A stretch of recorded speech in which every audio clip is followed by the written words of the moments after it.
Hi. I want to share with you one of the best resources to heal feminine shame.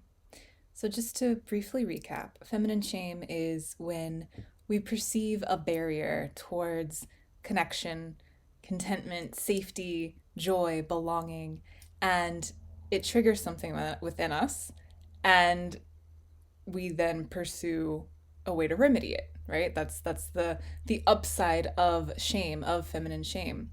Feminine shame differs from that in the sense that we begin to view ourselves as the barrier, simply for having more cyclical, transient, passive, softer, gentler, natural aspects of ourselves, especially in a culture and in a world that demands normal at the expense of natural. And we can all see that that's really not working out well for us, right? We're getting sicker. The planet is getting sicker. So, this culture that demands normal at the expense of natural.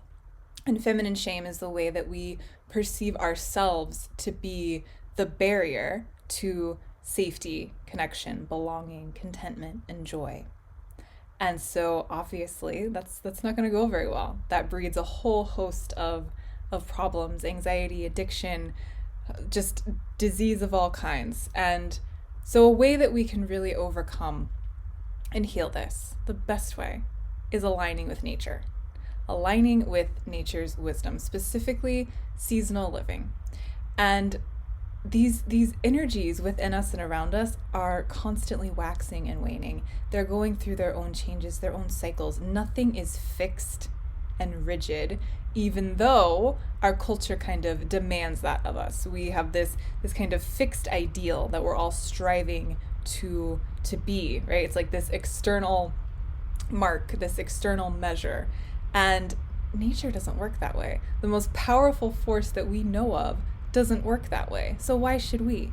Nature has periods of rest and rejuvenation and of like outward expansive raha and everything in between. And so we are allowed in our most natural state, which is going to bring us the most vitality and health and joy, to do the same thing, right? So nature is natural.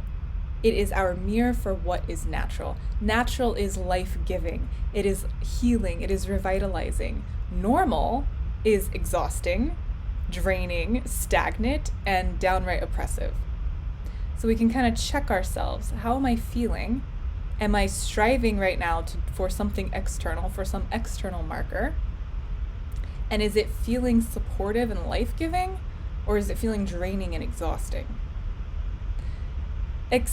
Attempting to be normal at the expense of natural breeds feminine shame, breeds dis-ease. And we're taught from a very young age to try to fit in, to try to be normal. And much of our current norms and standards are so far from natural, so far removed from honoring the beautiful waxes and wanes and spiral of the world, of our bodies, which are essentially just miniature earths. And so my invitation for you is to begin to tune into the season and simply notice what changes for you as you go through those seasons. What do you notice physically? What do you notice emotionally and mentally? What impulses arise? What moods are here? What's the general tone? What do you feel attracted to do? And really let the greatest force, the earth and your body, and this raw primal intelligence that we're surrounded by and filled with, really guide you rather than this external mark. And then when you're not meeting that external mark, which is damn near impossible, and like, why would we want to? Not internalizing that to mean something about you, because there's nothing actually wrong with you at all. So really coming back into alignment with what's natural, dropping normal, whatever that even is, and doing so by letting nature and nature's beautiful rhythms and cycles be your guide, be your permission slip to also do the same thing. So I'm curious what you're noticing right now We are in spring in the Northern Hemisphere, so what are you noticing physically, emotionally, mentally, spiritually? What's here for you? And share with me. I'll see you next time.